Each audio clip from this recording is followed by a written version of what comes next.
On the far western coast of the continent, high atop a rocky promontory overlooking the Sunset Sea, sits Casterly Rock, ancestral seat of House Lannister. Below it lies Lannisport, one of the great cities of Westeros, a center for trade, culture, and the great Lannister fleet. There are a number of gold and silver mines in the Westerlands, making it the richest region in all of Westeros.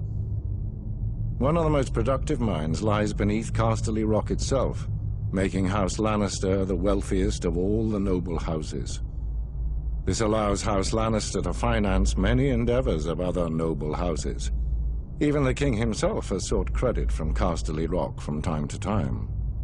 We Lannisters claim our descent from the Andal invaders, and through the female bloodline, Lann the Clever. According to the legend, Lann, using only his wits, won Casterly Rock from the noble House of Casterly during the Age of Heroes. The Lannisters reigned as kings of the Rock for thousands of years, and worked to make it the envy of the rest of the Seven Kingdoms. Our time as kings ended, however, when Aegon Targaryen, otherwise known as Aegon the Conqueror, arrived in Westeros with his army. The last king of the Rock, King Loren Lannister, joined forces with King Mern Gardener, the king of the Reach. Together, with 60,000 men, they met the Targaryen host in open battle.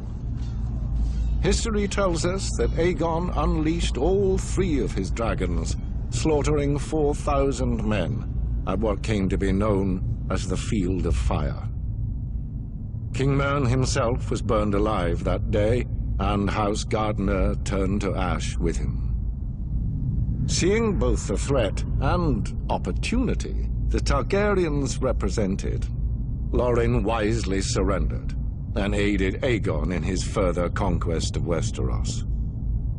The Lannisters were thus appointed Lords Paramount of the Westerlands and Wardens of the West, titles we hold to this day. Let us be clear, though. It is neither luck nor royal favor that makes our house prosperous. There have been times in our history where some have thought us weak, lazy, or opulent. My father, Titus Lannister, nearly bankrupted our house with his poor investments, and allowed himself to be mocked openly at court. When our vassal, the Rains of Castamere, dared to rise up against the Lannisters, they learned how dangerous it can be to taunt a lion.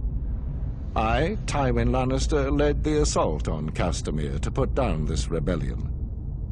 I made an example of them, to anyone who doubts our might. They even made a quaint song about the fates of the Rains of Castamere. Sadly, there are no Rains left to hear it. Today, the Golden Lion of Lannister is rightly admired and feared throughout the Seven Kingdoms. Our words are, "Hear me roar." But there are other words that should be remembered when crossing a lion of Casterly Rock.